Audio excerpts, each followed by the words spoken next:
আসলে ডক্টর মোহাম্মদ ইউনূসেরও আসলে অনেক বেশি একনায়কতন্ত্র হওয়ার সুযোগ রয়েছে কিনা জনাব একে আজাদ বললেন যে এটি একেবারে নাই, কারণ তিনি অন্যভাবে চিন্তা করেন বিষয়টি, পলিটিশিয়ানদের মতো চিন্তা করেন। আপনার কাছে একটু শুনতে চাই, দর্শকরা আপনার কাছে যেটি জানতে চাইছেন সেটিও আমি একটু বলে রাখি। এই মুহূর্তে বাংলাদেশের রিজার্ভ কত সেটিও আপনার কাছে একটু শুনতে চাইছেন জনাব মনসুর। হ্যাঁ, প্রথম প্রশ্নটা, শেষ প্রশ্নটা বলে দিই। এই মুহূর্তে রিজার্ভ আমরা 300 মিলিয়ন বেড়েছে গত এক সপ্তাহে, এবং আমি আসার পরে একটা ডলারও আমরা বিক্রি করি নাই বাজারে। আচ্ছা, আমরা রিজার্ভ কিনছি, হ্যাঁ, এবং প্রতিদিন আমরা 50 মিলিয়ন ডলার করে বাজার থেকেই কিনছি। হ্যাঁ, এক্সচেঞ্জ রেটকে স্টেবল রেখেছি। হ্যাঁ, আমাদের লক্ষ্য হচ্ছে মূল্যস্ফীতি মাসের মধ্যেই একটা পর্যায়ে নিয়ে আসা, লাইক 7-8% মধ্যে, এবং পরবর্তী এক বছরের মধ্যেই হয়তো সেটাকে আমরা 4-5-এ নিয়ে আসতে পারবো। এখন কত রিজার্ভ? এখন রিজার্ভ হচ্ছে 20.5, এটা হচ্ছে আইএমএফ এর ডেফিনিশন অনুযায়ী 20.5 বিলিয়ন ডলার। আইএমএফ এর ডেফিনিশন অনুযায়ী, আগের সরকারের ওই ডেফিনিশনে নয়। তো যাই হোক, আমি আপনার যে বৃহত্তর প্রশ্নটা ছিল সেটার বিষয়ে আমি সেই বলবো, দেখুন পার্থক্যটা কোথায়। পার্থক্যটা হচ্ছে এই সরকারের ব্যক্তিরা কোনো পার্টি করে আসেনি, তারা কারো প্রতি ব্যক্তিগত আনুগত্য প্রকাশ করে চাকরি গ্রহণ করে নাই। তারা তাদের যোগ্যতার বলে এসছেন বা তাদের কমিটমেন্টের বলে এসছেন, এবং তারা এই ধরনের কোনো কার্যকলাপে একসাথে মানে ভিন্ন অবস্থান থেকে একটা ষড়যন্ত্রের মাধ্যমে ক্ষমতা নিবে, এটা আমার কাছে মনে হয় না। তারপরেও আমি বলবো, বৃক্ষ কি ফলে পরিচয়।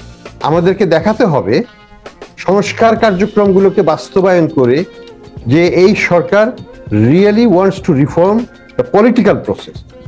ইকোনমিক, আমি ব্যাংকিং খাত, এগুলো যেগুলো আমার দায়িত্ব আছে সেগুলোকে ইনশাল্লাহ আমি আগামী 2 থেকে 2.5 বছরের মধ্যে করে ফেলব।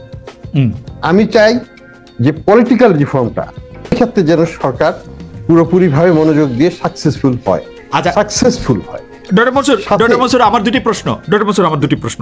এই আপনার এইটা বলার আগে মাঝখানে দুটি প্রশ্ন। আপনি 5 অগাস্টে শেখ হাসিনা ভারতে চলে যাওয়ার আগ পর্যন্ত কি জানতেন যে এরকম একটি ঘটনা ঘটতে যাচ্ছে? অর্থাৎ আপনারা আগে ইনফর্ম ছিলেন কিনা? এই অনেকে বলে থাকেন যে আপনি মার্কিন যুক্তরাষ্ট্রের সঙ্গে IMF এর সাথে, ওয়ার্ল্ড ব্যাংকের সাথে আপনার এত বেশি সম্পর্ক, আপনারা কয়েকজন নাকি জানতেন এবং এই ঘটনাটা ঘটানোর ক্ষেত্রে আপনারা একটি ভূমিকা পালন করেছেন।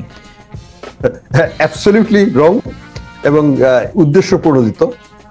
আমি নিজেও চিন্তাও করি নাই যে এইভাবে এই সরকারের পতন হতে পারে এত দ্রুত। আচ্ছা, এটা অবিশ্বাস্য রকমের একটা ঘটনা আমাদের ইতিহাসে, আমি এবং এই ছাত্ররা, এই ইয়াং ছেলে মেয়েগুলো এইভাবে জীবন দিয়ে তাদেরকে দেশকে মুক্ত করবে এত সহজে, এত স্বল্প সময়, সহজে নয়, স্বল্প সময়ে, এটা অবিশ্বাস্য ঘটনা। এখানে কোন সরকারের, আমি মার্কিন যুক্তরাষ্ট্রেই বলেন, ভারতই বলেন, কেউ কোনোদিন চিন্তা করে না যেটা হতে পারে। আর দ্বিতীয় প্রশ্ন হচ্ছে, অনেকেই এরকম একটা ধারণা দিয়েছিলেন যে শেখ হাসিনা সরকারের সময় রিজার্ভ নামতে নামতে একদম শূন্যর কোঠায় এসে ঠেকেছে। আপনি নিশ্চয়ই অনেক ভালো কাজ করছেন, কিন্তু এই 20.5 বিলিয়ন ডলার রিজার্ভের পুরো কৃতিত্ব তো নিশ্চয়ই আপনার নয়। সরকারের কাছে আসলে রিজার্ভ কমে শূন্যের পর্যায়ে চলে এসেছিল, এই কথাটিও হয়তো সত্য নয়। না, এই কথাটা সত্যি নয়, ইউ হ্যাভ টু স্টার্ট। সরকার কিন্তু IMF এর পরামর্শে চলছে, এবং অনেক ভালো ভালো পলিসিও নিয়েছিল, যেমন interest rate liberalisation, exchange rate liberalisation. হ্যাঁ, 2 বছর কিছু করে নাই সরকার। এক্সচেঞ্জ রেটকে ধরে রেখেছিল, ইন্টারেস্ট রেটকে ধরে রেখেছিল, মূল্যস্ফীতিকে ডাবল ডিজিটে। এখানে সরকারের পুরোপুরি পলিসিগত ব্যর্থতা। কিন্তু পরবর্তী সময়ে, recently, as early as late as June মাসে, তারা কিন্তু IMF এর চাপে পড়েই হোক, তারা কিন্তু লিবারালাইজ করেছে। এবং ইন্টারেস্ট, আমি বলি, রিজার্ভের ক্ষেত্রে একটা ফ্লোরও দেওয়া ছিল, এর নিচে যেতে পারবো না। সরকার সেটা প্রথম 2 বার রিভিউতে পারে নাই, কিন্তু গতবার সেটা পেরেছিল। তো সরকার যে একেবারেই কপর্দক শূন্য হয়েছিল, সেটা অ্যাবসলিউটলি নট কারেক্ট।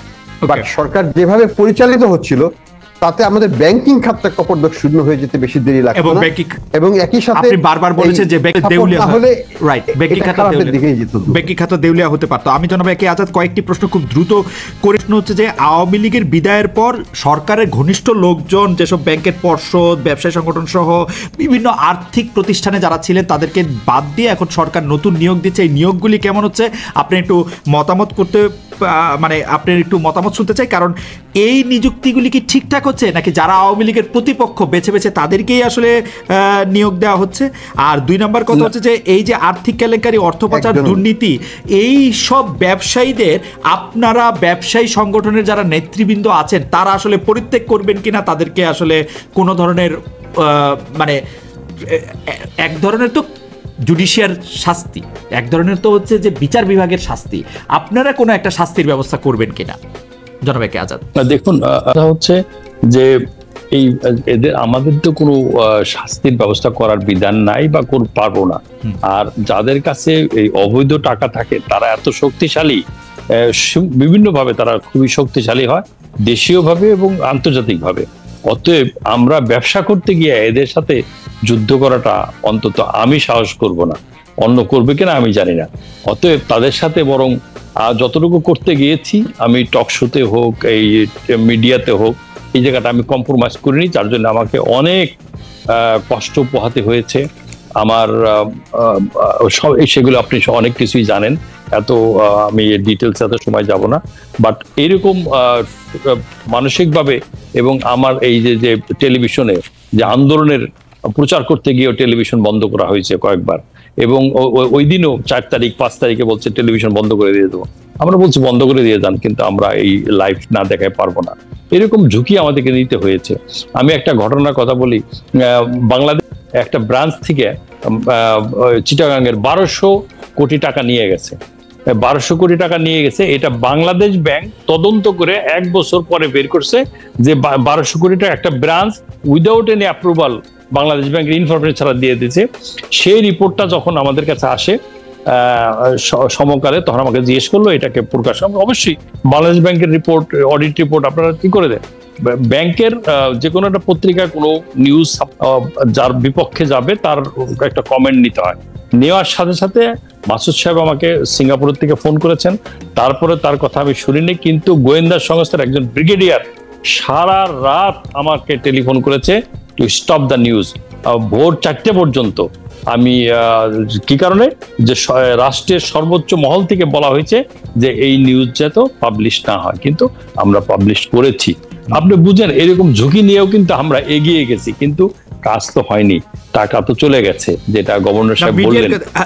রাইট। কিন্তু জনাব একে আজাদ, মিডিয়ার কথা যদি আসে, এই মিডিয়াতে বিশেষ করে আপনি খুবই জনপ্রিয় দুটি গণমাধ্যমের উদ্যোক্তা, মালিক যদি আমি সেভাবে বলি, মালিকই আসলে আপনি তো পুরোপুরি মালিক। একটি চ্যানেল 24, একটি সমকাল, দুটি শক্তিশালী পত্রিকায় আমরা কিন্তু দেখেছি যে সরকার এরকম নিউজ করতে গেলে 10 বার ভাবে, আপনাকে জিজ্ঞেস করে, আপনি কোনো সময় আটকান, কোনো সময় দিতে বলেন, কোনো সময় বাদ দেন। একটা টক শোতে কোনো একটা খারাপ কথা হলে আপনি সেই টক শোটা বন্ধ করে দেন। এগুলি কিরকম, এবং এই আচরণগুলির প্রতিবাদ জনাব একে আজাদ, আপনি বাংলাদেশের সবচেয়ে বড় ব্যবসায়ী, আপনি $50 বিলিয়ন মানে এক্সপোর্ট করবেন, আপনি যদি এটা না বলেন তাহলে আর এটা কে বলবে? মানে আপনি আজকেও আমাদের বললেন যে আপনার সাথে আসলে সরকারের বড় কোনো ব্যবসা নাই, আপনি লোন করে নাই অনেক টাকা, সরকারের উপর আপনি কোনো ছিলেন না, তারপরেও আপনি এগুলি মানে বলতে পারেন নাই। আপনি দেখুন, যে দেখেন আমাদের 3 জন লোককে আসেছিল, নিউ এজের আমাদের এডিটর সাহেব মাহমুদুর রহমান মান্না, আর একজন কে জন ছিল, 3 জন আমাদের আসিফ নজরুল বোধহয়, এদেরকে আমাদের কোন চ্যানেলে আমরা টক শোতে ডাকতে পারতাম। কে মানা করেছে? এটা গোয়েন্দা সংস্থা। আজাদ ভাই, গোয়েন্দা সংস্থার এটা ব্রিগেডিয়ারের কথা আপনি শুনবেন? আপনি কি আয়না ঘরে আপনি দেখেছেন? আপনি এবার বাংলাদেশ চাচ্ছে আপনি আয়না ঘরে নিয়ে যাবো, আপনি আয়না ঘরে যাবে না? আয়না ঘরে কারা গেছে?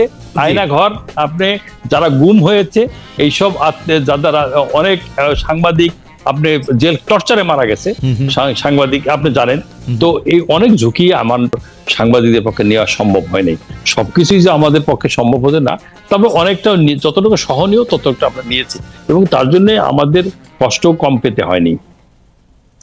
জনাব একে আজাদ, আপনাকে অনেক ধন্যবাদ। জনাব আহসান ইসলাম মনসুর, আপনার কাছে যেতে চাই আমি। মূল্যস্ফীতি নিয়ন্ত্রণের কথা আপনি প্রায় ক্ষমতা নেয়ার সঙ্গে সঙ্গে মূল্যস্ফীতি নিয়ন্ত্রণের কথা আপনি বলেছেন, কিন্তু সেই মূল্যস্ফীতি নিয়ন্ত্রণের যেটা বাজারের সুবিধা, সেটা পেতে আসলে আমরা পাচ্ছি কিনা সেটা আপনার কাছে একটু জানতে চাই। আমি শিওর যে আপনার ঘরেও বাজার হয়, আসে, আপনার যারা বাজার করে বা আপনি যাদের সাথে বাজার যারা করে তাদের সাথে যখন দেখা হয় তারা আপনাকে কি বলে? মাননীয়, দেখুন, এই কমপ্লেন তো প্রত্যেক হাউস ওয়াইফই করবে।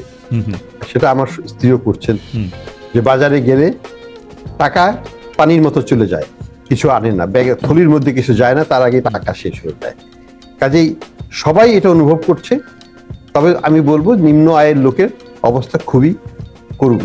তাদের আয় যতটুকু, তার চাইতে ব্যয় অনেক বেশি বেড়ে গেছে, তাদের সামর্থ্য কমে গেছে।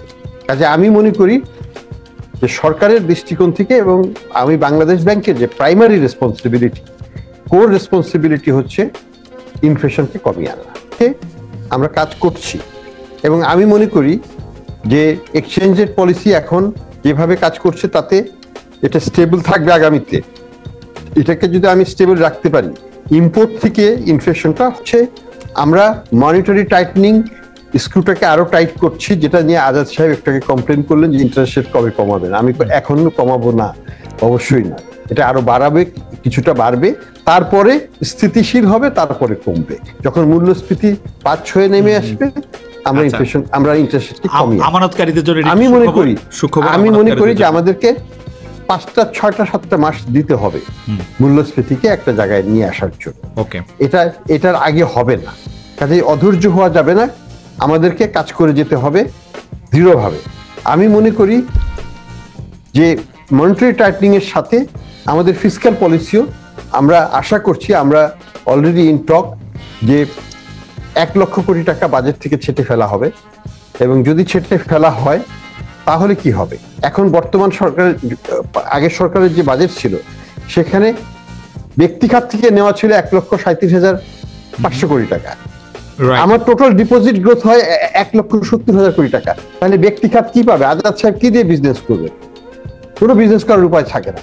আমি বলেছি ফাইন্যান্স সেক্রেটারি সাহেবকে যে আপনারা 1 লক্ষ কোটি টাকা ছেটে ফেলেন।